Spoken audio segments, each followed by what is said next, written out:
U.S. Secretary of Defense Pete Hegseth, and Chairman of the Joint Chiefs of Staff, U.S. Air Force Gen.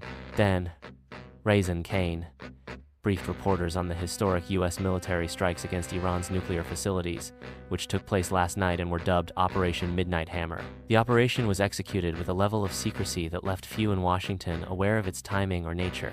According to Hegseth and Kane, the operation included a combination of aerial and naval strikes targeting key Iranian nuclear infrastructure.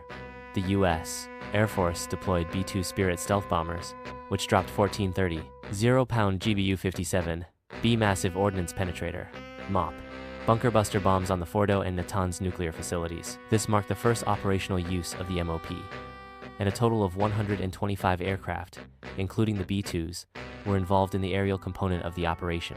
The mission also included more than 24 Tomahawk land attack cruise missiles, TLAMs, which were launched from a U.S. submarine positioned in the region, likely one of the Navy's Ohio-class nuclear-powered guided missile submarines. At a press conference, Hegseth referred to the mission as a success, stating that it obliterated Iran's nuclear ambitions. Kane described the operation as designed to severely degrade Iran's nuclear weapons infrastructure, highlighting the precision and speed with which the U.S. military was able to project power across multiple domains. The mission was highly classified, with only a select few in Washington and Tampa aware of its details. The operation began at midnight on Friday, with a large B-2 strike package departing the U.S. The package included 7 B-2 bombers, each carrying 2 crew members. In an effort to maintain tactical surprise, part of the package diverted to the west, into the Pacific, as a decoy. Meanwhile, the main strike package proceeded quietly eastward, maintaining minimal communication during its 18-hour flight to Iran.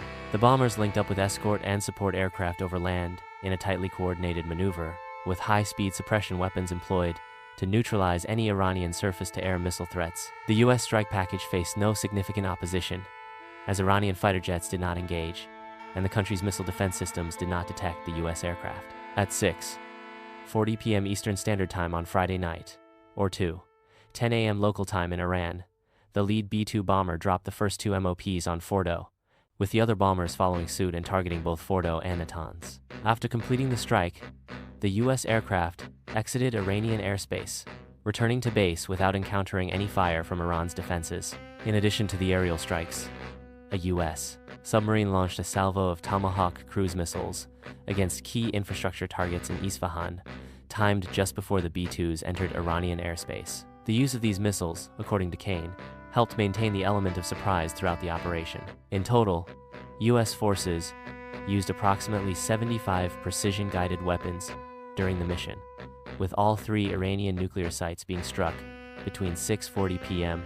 and 7:05 p.m. Eastern Time. The strike involved more than 125 U.S. aircraft, including B-2 stealth bombers, fighter jets, refueling tankers, a guided missile submarine, intelligence, surveillance, and reconnaissance aircraft, and hundreds of support personnel. According to Kane, this was the largest B-2 operational strike in U.S. history and the second longest B-2 mission ever flown, exceeded only by missions flown after 9/11. While the battle damage assessment is still ongoing, initial reports indicate that all 3 target sites sustained severe damage. The strike on Fordo, in particular, appears to have significantly impacted the facility, though reports suggest it was not entirely destroyed.